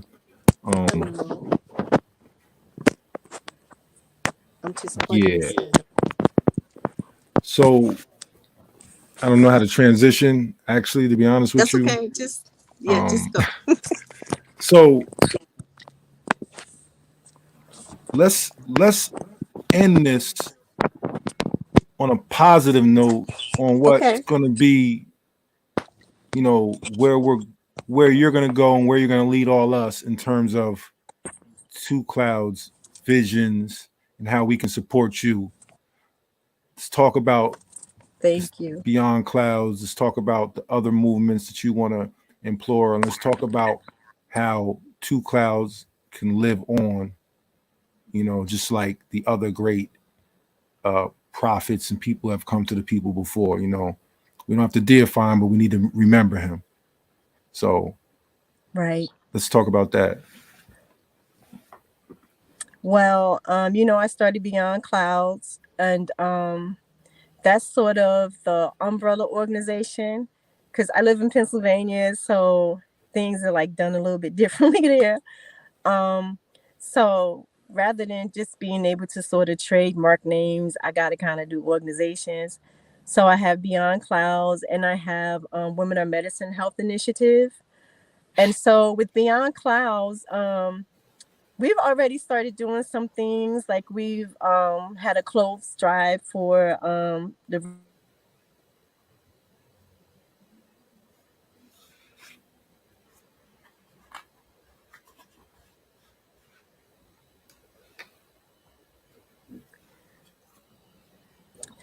okay that. Yeah. We've done things for elders, like buying food, medicine, and things like that. Um, we have another elder that we help out monthly with like phone bills and stuff like that. Um, we've had a family day where we went pumpkin picking. We've done some other stuff I can't really remember right now, but it's Okay. still, you know, it's new. It's only been around for 6 months, and it's really me doing everything, so it's a little difficult. Um, we'll soon be having free assessment, a free health assessment for women coming up soon. We are looking into partnering with Ramapo College, which is where he was a student, but also he did a lot there in terms of education. And they were actually about to make him a like co-professor. Mm. And our plan out, because I'm back in school too. So our plan was to like become professors together, and I was setting him up with at PSU to come in there and talk to the people. So we are working to do some things for the youth, partnering with Ramapo College, hopefully. Um, but one of the things that I'm really excited about is staying with Two Clouds Week. So staying with Two Clouds Week is will be the last week of May into the first week of June, depending on, how it is every year. This year will be from May 28th to June 3rd. Mhm. And the 2 weeks before that, I'm actually putting together a presentation now to go into the classrooms and into libraries to teach the youth about who Two Clouds was, what he stood for, and what his mission and purpose was here, to sort of introduce them to volunteerism and activism, so that they'll know that you can do things at whatever age you are. And so the week of, I have to, that first day, I can't say what it is yet. It's going to be real big, and I'm actually going to ask you if you want to work with me on that. But Absolutely. hmm? I said absolutely. Okay. So we're gonna, that whole week we're going to set up opportunities for the community and for youth to again do some volunteerism.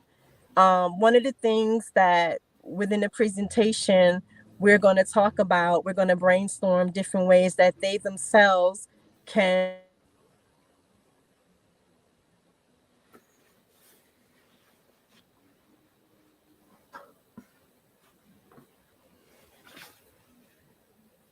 food. Oop, I think I lost. No, you back. Okay. Okay. So if they want to do, a canned food drive, or if they want to do a clothes drive, whatever the case is, just to let youth know you do have a voice. A lot of times I think we make things super big in our minds and it ain't really that deep. We can Hmm. make a change. Yeah. So throughout the week, we'll be doing things of that. And let me just say, Stand with Two Clouds Week will not be focused on Two Clouds. It will be focused on serving the people.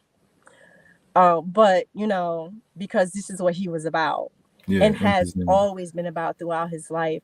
And then the last day, that Saturday, we're gonna have a dope 90s style poetry reading. The village, we're gonna come out and do our thing. We're gonna have open mic, and then after that, we're gonna have some house music, because I'm a house head. I'm from Newark. Hmm. Yeah. And so, just to kind of commune with the people. Okay. So that's amazing. And what we're gonna do is we're gonna connect you with the 24 Hours of Peace movement, which is a Cool. grassroots movement out of Newark.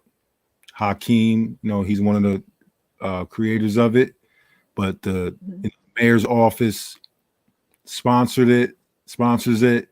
So I had, we're actually working on a documentary right now, 24 Hours of Peace documentary. So a couple of months Okay. ago, Hawk hit me like, I need you to go do some interviews at the mayor's office. Mhm. So obviously, I went there. So when I'm sitting in the office with Midi Baraka, that's the mayor's brother, right? I Mhm. After we finish the interview with him, I tell him I have to talk to you about a friend of mine who recently lost his life. And Wow. I told him about Two Clouds, about your son, about everything he did, about him coming from Newark, and Mhm. him being somebody Newark should know about.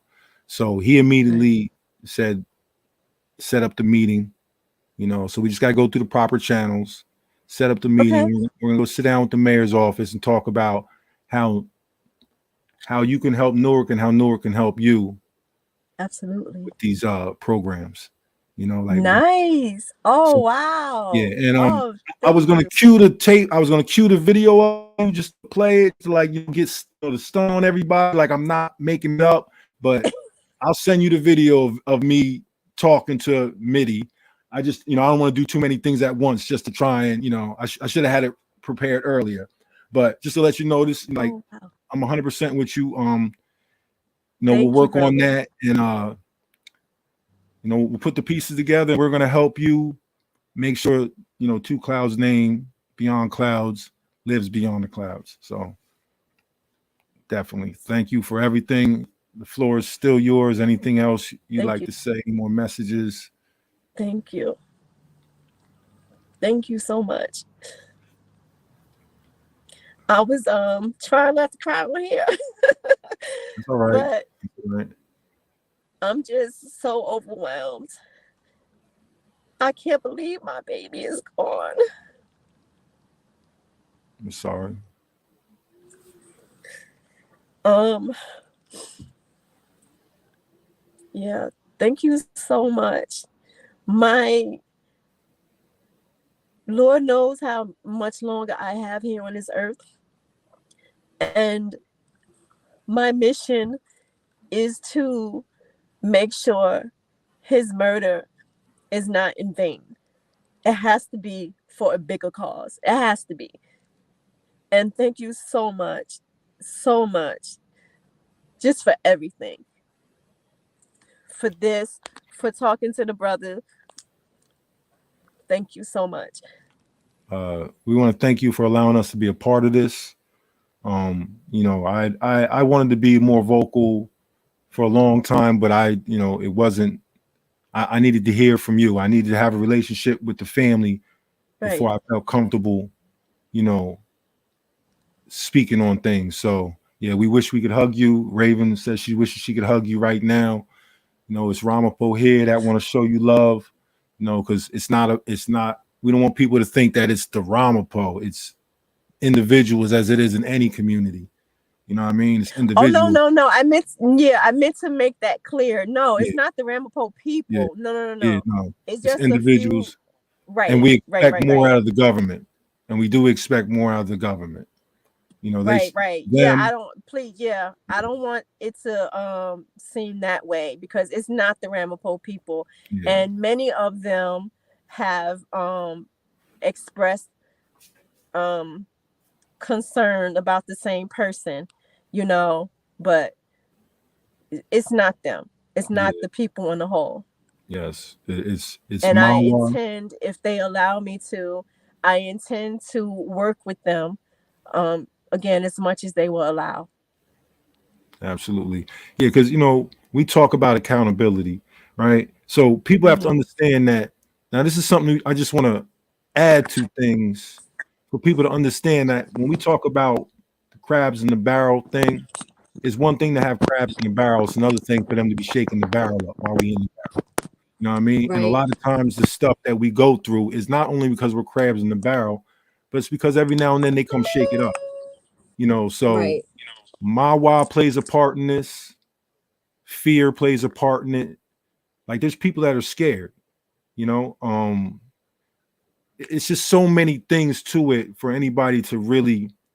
That's why we just have to hear the stories out, and we have to start with this sister here. This is where our heart begins. This is where our feelings. This is where our ground. This is where we're grounded in this conversation. In this, in this time, we're grounded with you. You know what I mean? But we still have to be empathetic for other people who are victims of other things that have all contributed to this. You know what I mean? Absolutely. So, Hmm. we stand with you, but we are still aware of the pain. You know what I mean? There's other people who are attached to this that are going through their own, like, the creator going to handle. Absolutely. He going to handle it. You know what I'm saying? So Yeah, yeah. we being aware of that. Absolutely.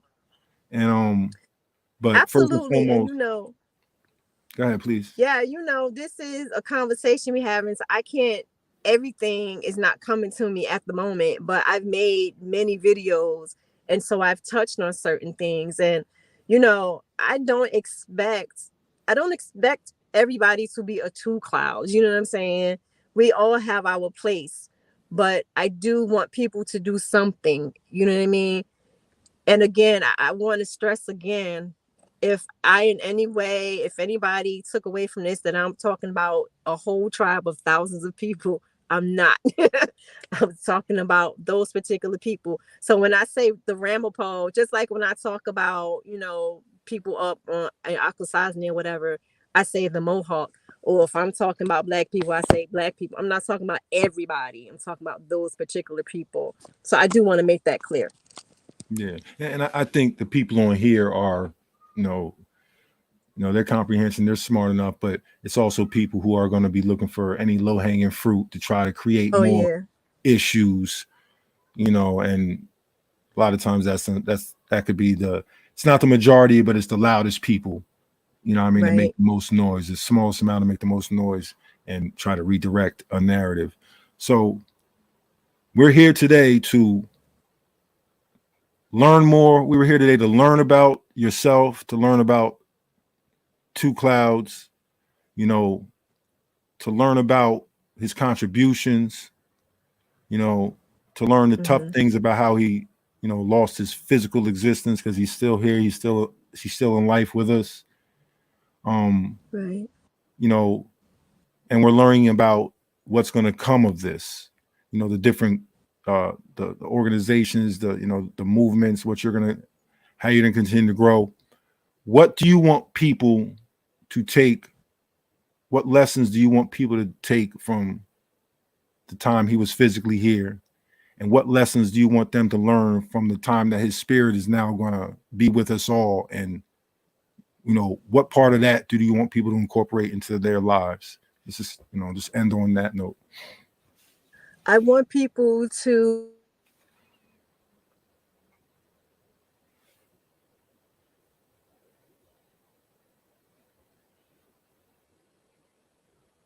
Yes, you're just going to be that to patient. anything. Yeah, two clouds was. I'm sorry, I lost you. Two clouds Yeah. is just the person. I want people to understand this because I think a lot of times we, I don't know, put people on pedestals or something and feel like, oh, that's what they did. They were great. I'm not great. He didn't do anything that any one of us we can do the same thing. So if you think it's like cool that he spoke lots of languages, start learning a language. If you think it's cool that he, whatever, he was a historian or he knew this or he knew that, it was nothing that you can't do. And remember, he just turned 30. He was mad young. So anything he did, you can do. And so far as his spirit, I really want people to be inspired by him. Be inspired by him. That would help him immensely. Um, from an Islamic perspective, well, I guess I should say, from an Islamic perspective, um, a couple of things. First of all, like I said, he drowned. He also fought for land. He fought for the people. In Islamic tradition, those are some of the things that make somebody have died a martyr. There are lots of things, but those are some of the things. And also, um, it said that good deeds, good things that we do here on earth, stay here on earth after we pass away. That's it, except for a few. So one thing is charity that we've given that keeps on, given to people. Um, that benefits you in the spirit world. So especially water. So we actually still have a water well campaign going on if anybody's interested. Um, to supply a water well in Mali, which again is ancestral land. But so that's something that keeps on giving. Um, a child, righteous child who prays for you is something, their prayer, reaches creator or whatever, but also knowledge. So any knowledge that, which is a huge reason why I put out videos of his lectures and stuff, and so it can keep teaching the people, and why I'm putting out a book of his essays, and there's something he wrote about traditional Lenape spirituality that I'm putting out and things of that nature. So likewise, if there's something about what he did that inspires, that will also help him. Okay. Wow. So just wait till you come back.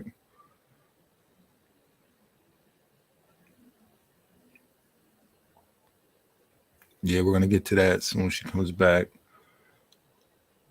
As soon as everything.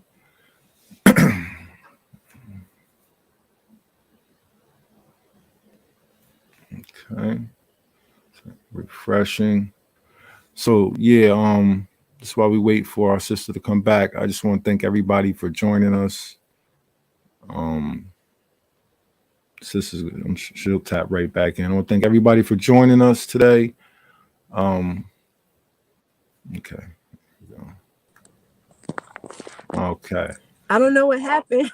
Yeah, no, that's all right. We're blessed to have had to be able to spend the time that we were with you. Um, just so you know, Thank you. you definitely got a ride ahead of you. I want to let you get ready to get on that, take your journey. But where can Thank everybody you. follow you? Can you just give your, all your organizational tags, where they can follow you, how they can continue this conversation with you directly, and yeah, just let the people know that a little bit. Okay, thank you. So the website is beyond-clouds.org.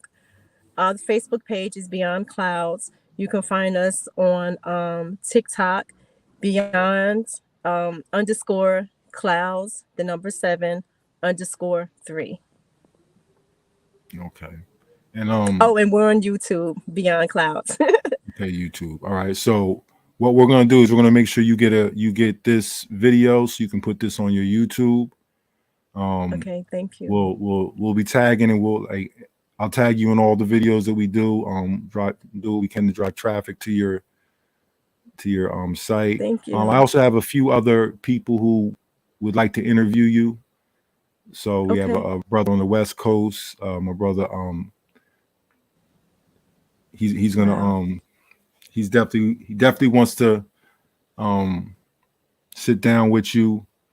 We'll interview him. I mean, I'll have you talk with him so y'all can work some things out, have a conversation so you can be comfortable, and then you can share with him. He's located on the West Coast, so we want to get Okay. your story out there a little bit. And Thank you.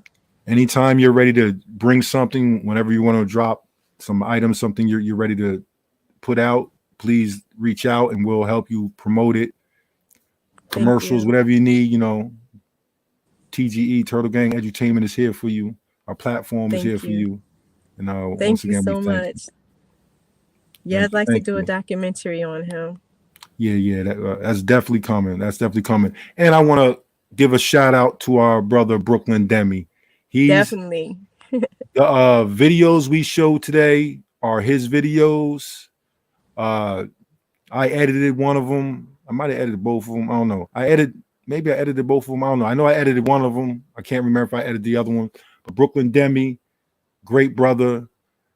He's an ally of all Indian nations. He's an ally of the Ramapo, New Jersey Indians, great brother. His father was a great filmmaker. He was the man who made Silence of the Lambs. So just want to give a Mm, shout out to that that's brother. crazy. And you know, it was his film that we showed. And I believe you're gonna be doing something with him as well, right? Yeah, are you talking to Yeah, him? we talked a little bit. Yeah. So yeah, Brooklyn's definitely a good brother. Shout out to you, Brooklyn. And once again, thank you everybody for joining. I'm gonna fall back and give you the last words. And then okay, that said, thank you very much, and we're always going to be here for you. So I'm going to step back and let you get Thank the you. last words, and you can close things out for us. Okay? Thank you. I appreciate you. And I'm gonna call you later on so we can finish chopping things up. Okay, sounds awesome. And thank y'all so very, very much. I am not able to look in the chat right now because I'm just not that computer savvy, but I will look at them in a little while and we'll connect with y'all. Thank you so much and everybody have a blessed night.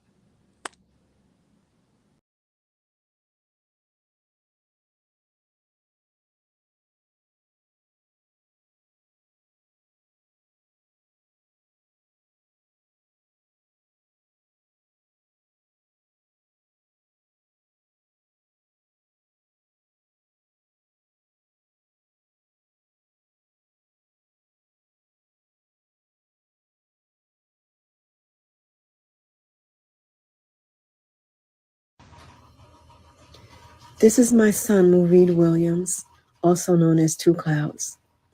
He is an enrolled member of the Ramapo Lenape tribal nation in Mahwah, New Jersey. And a little over 4 months ago, on July 6th, his lifeless body was found on the ceremonial land of the Ramapo people, the very land that he himself secured for them nearly 6 years ago.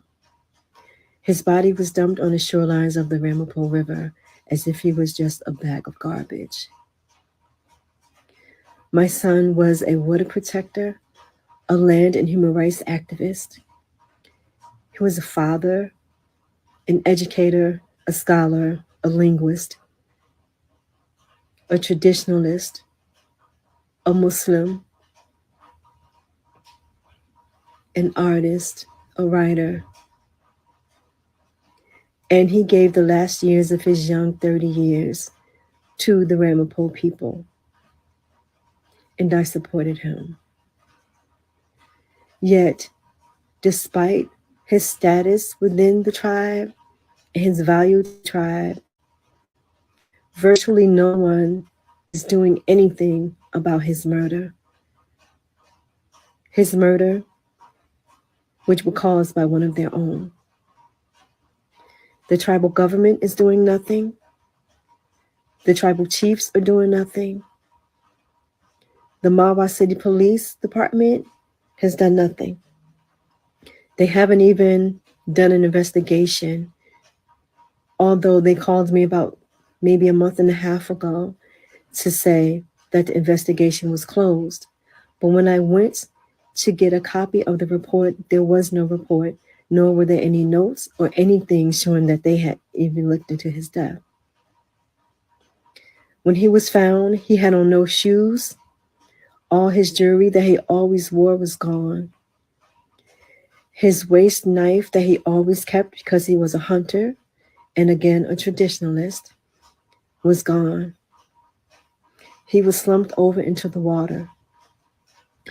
Medical examiners have confirmed that there's no evidence that he committed suicide, that it was an accident, nor that there was any health-related situation going on. I'm coming to you because I need help on the front lines.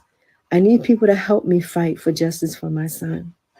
I need you to call the FBI in Newark, New Jersey, and let them know what has happened to Maureen Williams, Two Clouds. I also need you to contact me wherever you're seeing this if you're willing to fight.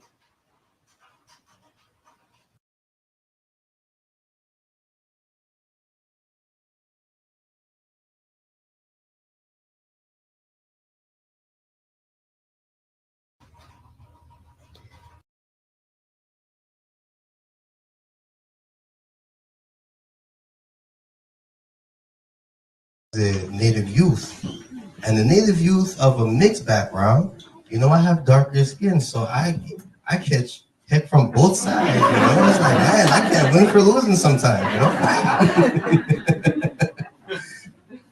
but I sit with my elders and I hear the stories, you know, that they tell, and even prior to that, I have to thank my mother first and foremost because I was homeschooled until I was about 16.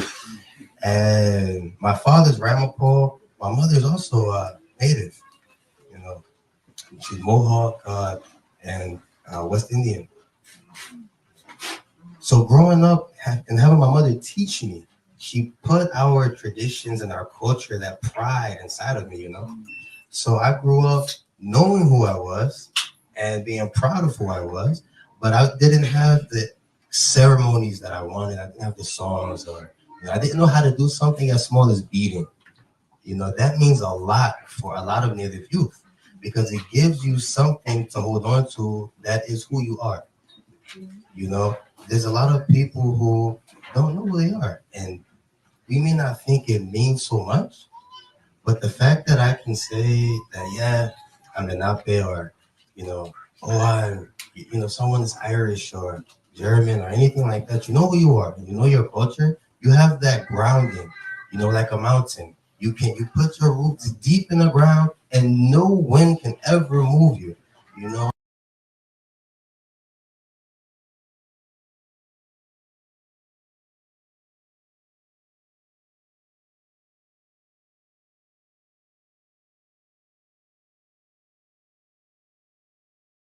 also is proposed to go through one of our largest burial grounds here in Mahwah, New Jersey, in the mountain, on what's known as Stag Hill Road.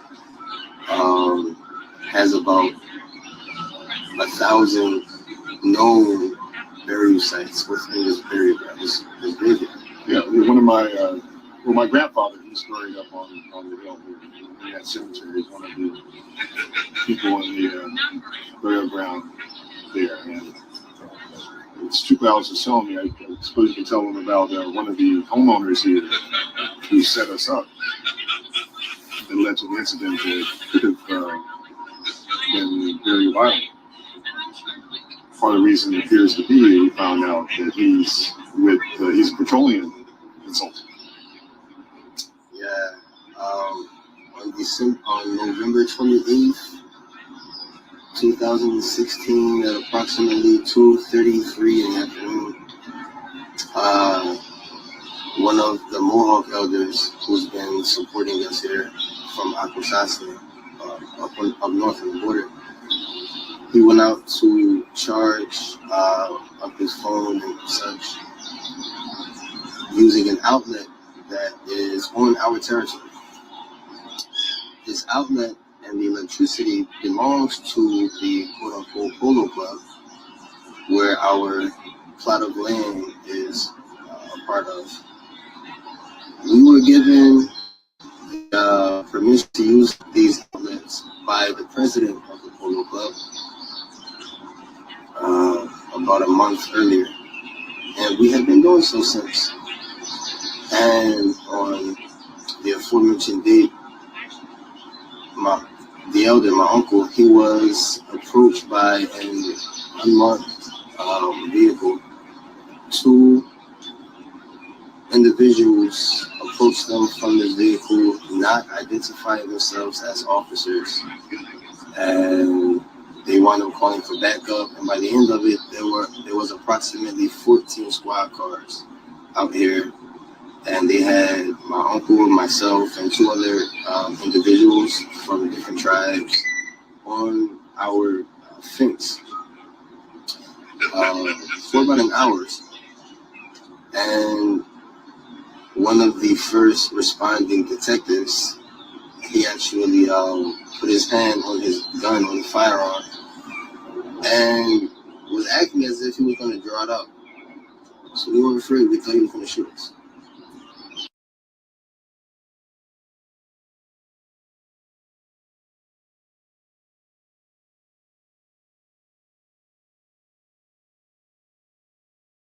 And also, it's proposed